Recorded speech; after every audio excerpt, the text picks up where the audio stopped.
So this brings us to Metairie Cemetery in the upper north part city park area of New Orleans, basically in Metairie or near Metairie. This would be the grave of Rocco Baxter.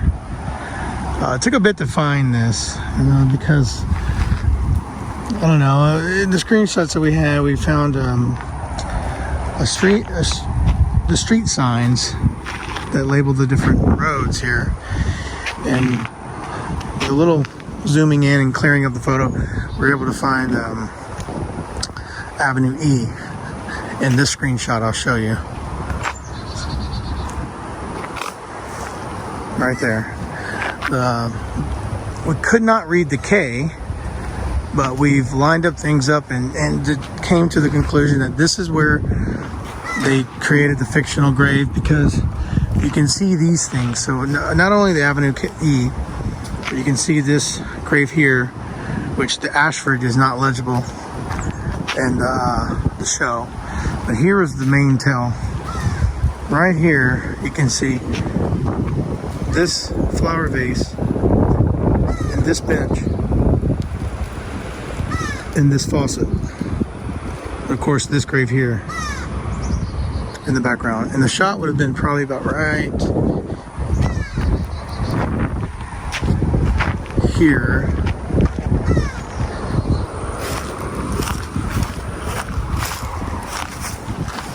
And you can see the crowd of family all gathered in this corner of the street. And those details I just pointed out there. So this right over here would be Rocco's grave. Of course, they cover it up to not show the real plot, which is the Stern family. And then on the other side, there's another shot. Oh, that's right, the casket is there. There's another shot from this angle where you can see Montridge, which was another fictional name they just put over to, I guess out of respect to cover the real life names of these people. But yeah, this is it.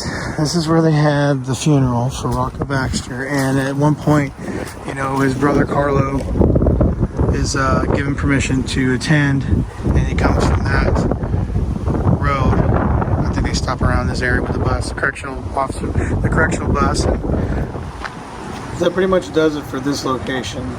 It took quite a bit of work to find it, but nonetheless, we did.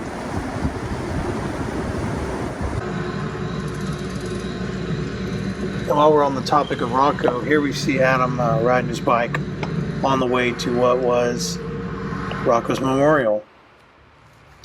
And this is the real life location where the scene was filmed.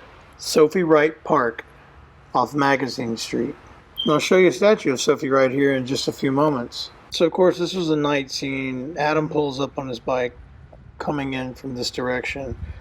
He walks toward the grassy area where the memorial is being held, and Fia is standing in the center. She's like vaping with her friends or whatnot. She kind of blows some vape smoke in his face, and that's kind of how they're introduced in the series. And you can see all these buildings in the background behind Fia. That's it for the most part. I got some stills that I took with my low light camera to try to replicate that wide shot of the entire park. What I realized is that shot is actually taken from the Sophie Wright statue herself. So I got to meet Sophie up close and personal, as you can see. And here's some other shots from the other end of Sophie in her pumpkin pale head that I had nothing to do with, by the way. But since we're on places that Adam and Fia meet, here's a coffee shop where they meet a few times in the show. CC's Coffee House. And as you can see, it looks exactly like it did in the show. Of course, this was probably a year after filming. The chairs and everything match. Apparently the original look of the establishment was pretty much what they needed for the scene. It's clear that they chose this site because of the windows, the way the windows are open like that. It was just a good, I can see why they chose it. Now here's another angle where Adam's teacher Franny interrupts one of Adam and Fia's conversations, showing jealousy and all, but that's a whole other topic. Okay, so now this brings us to a restaurant in the Garden District, and this is off of Coliseum and Magazine. It is the Commander's Palace, a more high-end restaurant that Michael gathers everyone to celebrate Adam's admission into NYU, which he doesn't really take too well. So the staff was kind enough to let us come around back and kind of get some coverage of the area at night, so we found that was more fitting. The scene does go into the night, and so they sat right at this table to New York and Adam. To New York and Adam. New York and Adam. Yeah, to Adam. Thanks, guys. I appreciate that. I do what I can.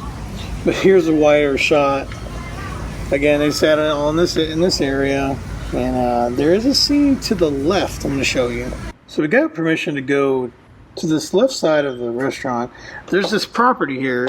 I'm still kind of foggy on the story here. Apparently the owners, one of the former owners or whatnot, some of the descendants or whatever, they live or they still own this house here. It's kind of one and the same. And they shot a scene here. Actually, it was in the daytime. It's a day scene, but we were here at night, so this is what we got. Okay, and the faucet that you see Baxter touch when they end the conversation, he comes out here, comes this way, and you can see this tree in the foreground, and the faucet would have been in the foreground of the tree, right in this area, but it doesn't exist in real life. That's pretty much the shot. So of course, what do we have now? A merry reenactment. And let's call that a deadline, in the most literal meaning of the word.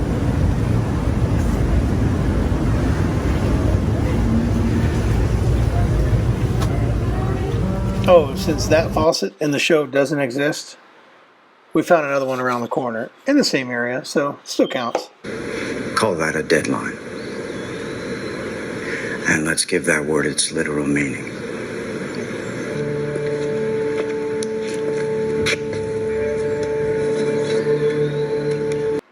Oh, by the way, we still have no idea what the symbolism of the faucet means.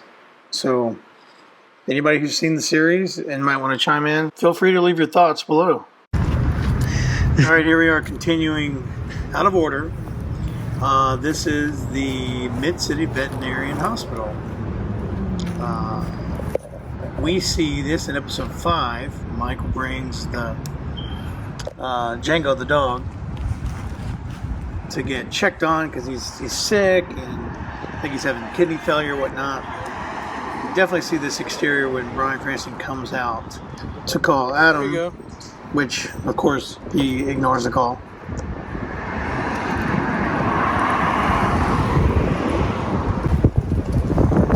The vet's closed now, but let's go ahead. I'm going to show you what it looks like inside. You can definitely match up some of the interior scenes because they did film inside. Okay, so obviously the perspective of the clip from the show is flipped from the perspective you see from my footage there, because they were inside filming out the other way. That's why you can see the windows behind Cranston there. I'm actually on that side shooting in. So just imagine it flipped, but it's all right there. And then to the left, there's like the waiting room area where the seats are. And that's where Cranston was sitting waiting. That's it.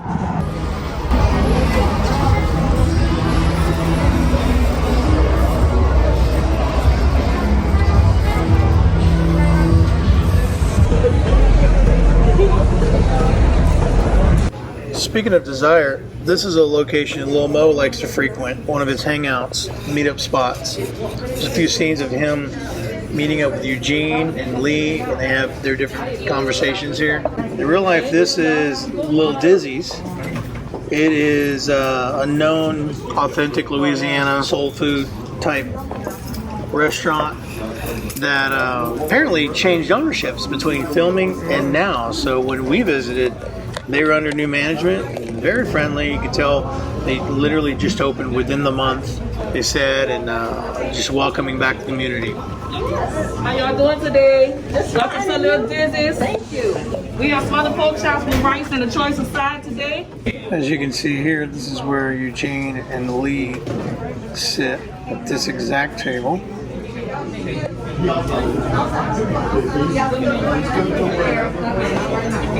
There's the purple wall. Here's the window with the ceiling fan. Welcome to Little Dizzy's. That's okay, baby. There's the plate, Dizzy's. Oh yeah, you can see the license plate.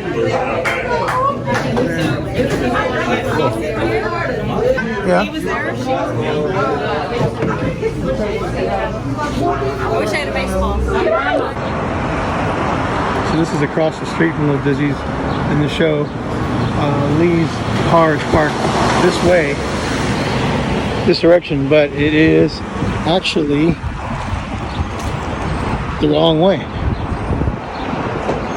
So we wanted to be as accurate as possible. So we had to match the screens, just match the shot, right? You could see the restaurant right there in the background, and of course she's parked here, and that's where the shot of her coming out to talk to Lil Jones, Kofi's little brother. I can't remember his first name. And that's it for Little Dizzy's. Okay, so if you've ever been to New Orleans, you probably have either eaten at the spot, seen it, or have at least heard of it. Ted's Fro Stop Burgers. So first see it at nighttime, and then again here at daytime as establishing shots. And then there are scenes inside. We did eat inside, but once again, I failed to get footage inside the restaurant. However, I do have these still photos that I got, and we matched up with clips from the show. And we had there's this one shot that I wanted to recreate. I thought we did pretty well with it. And I'll show you right here.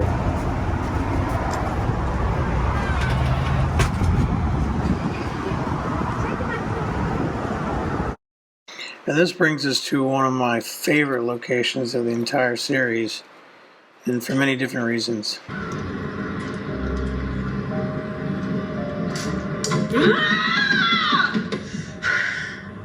And trust me, that's exactly how I felt when we were interrupted at this location, which is the abandoned Six Flags New Orleans.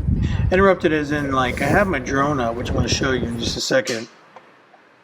And security pulled up, and we had to fly it back and leave the premises.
Oh, this was the dark ride.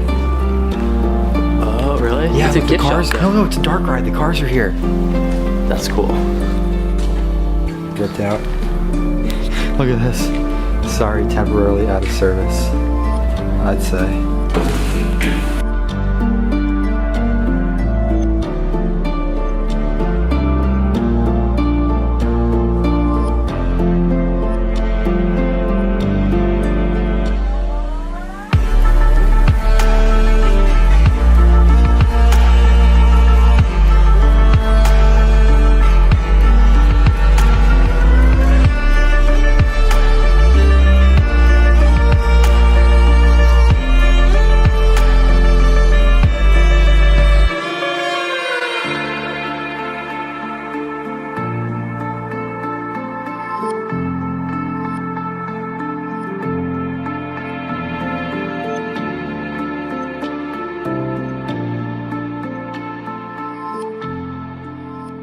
Okay, so we have about 2 more locations to wrap this up, and they're both in the French Quarter.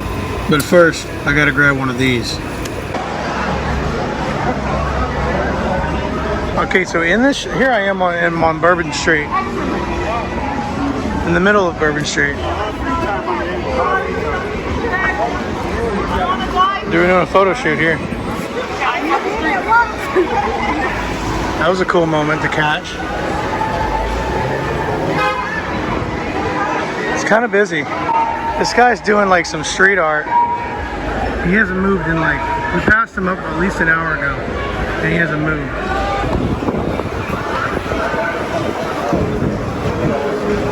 He literally looks like a wax figure.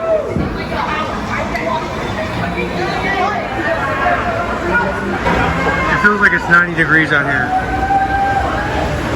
at the end of February. So what I'm here to show you,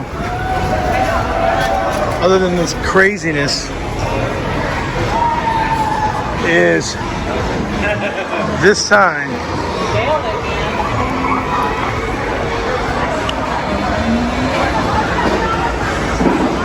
In the scene where Michael, oh here we go.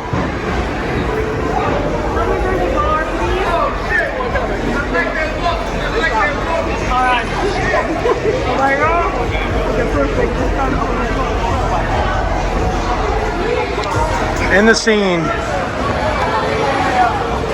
where Michael is on the phone with Trevor, who's bribing him about the $220,000 that he's bribing him about. He's on Bourbon Street, and this is how you know, because you can see this sign here. It takes a bit to focus, but once it does, you can see it. So that's your starting point, and the scene's literally right in the middle of the street. This is Bourbon, and there are no street signs.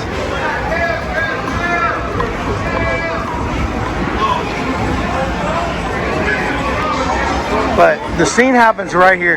He's in the middle of this massive crowd right here. Which kind of, in real life, it's kind of accurate. I mean, right now, there's not any Mardi Gras or anything going on. You can see the sign to the right. And he's on the phone with Trevor trying to figure out what's going on. He needs more time to get the money. He drops his phone right here in the middle of the road. You can see the cracks. He picks it up, and he's like, hold on a second. Let me get somewhere where I can talk to you. And he moves this way.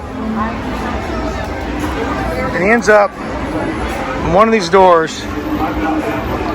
Either that one, or that one, or that one. And you can tell, you can see the green. They're open. And you can see the white doors with the glass there. He's hiding in here, and he says he needs more time, and Trevor tells him, you're out of time, man, you're out of time. That's pretty much the end of the scene, but it all happened right here. Bourbon Street, New Orleans. Oh, and look, there's Mary, just in time for another reenactment.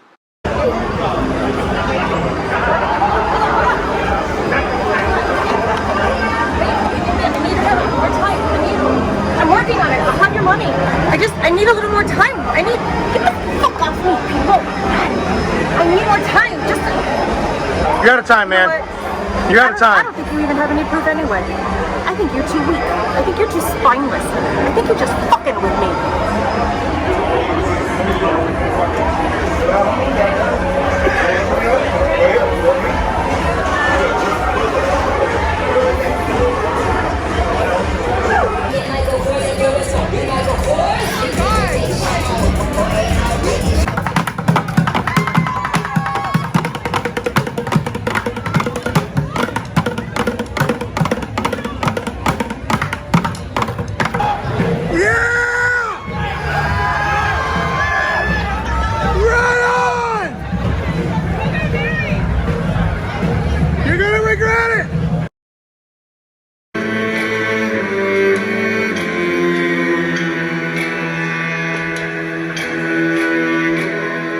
And this brings us to our final location, the Bourbon Orleans Hotel. And that's where Jimmy would come out and just overlook Orleans Street in his, the hotel that he owned, which was called the Baxter Hotel in the show. And there's Mary standing right in the middle of Orleans Street, in that beautiful backdrop. I'll try to match the screenshots that I have, or the clips that I have. I'm not looking at them now, but if I remember correctly, Adam's bike's parked right here. Cranston's trying to get in. Michael's trying to get in through there. And you have security. That won't allow him to get. Then he ends up like going that direction. Tries to get in through. I think he's looking through one of the windows. Now, as far as where the interior was shot, where of course the surprising ending happens, and where Michael can see it happening. I'm not sure if they shot that inside this location, on location, or at another, or the interiors of another building. So, just an update for you. We did find out where they shot the final climatic scene, the interiors, and that was inside of the Rib Room. What we're looking at here is the interiors of the Baxter Hotel, which they did do some filming inside. I know for a fact the Carlo arrest scene was filmed inside. But here is a photo of the interior of the Rib Room, which matches exactly the column that the characters are leaning up against at the end of the finale. Okay, back to the Bourbon Orleans. So, the hotel is closed for COVID or renovation, what it looks like inside, but they're supposed to open in March, so we'll just miss it. And you can recognize, obviously you can see that in the background. This establishing shot right here in the middle of the road where this car is coming is shown a lot. And here's, yeah, this is the main door. So this is where see, look, this is funny because like there's a bike parked here, but Adam parks his bike right here. So as you can see, this is the front face of the hotel. Get a better shot across the street.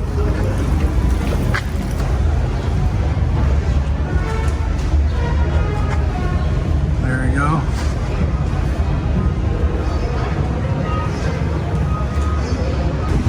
But yeah, this is it. Baxter Hotel from Your Honor. Okay, you know I can't end the location video with Mary, especially the final location, without another reenactment. I think you saw that coming.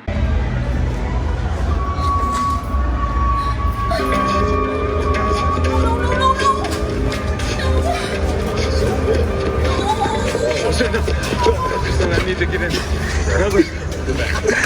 His bike is right there. He's in there and I need to talk to him.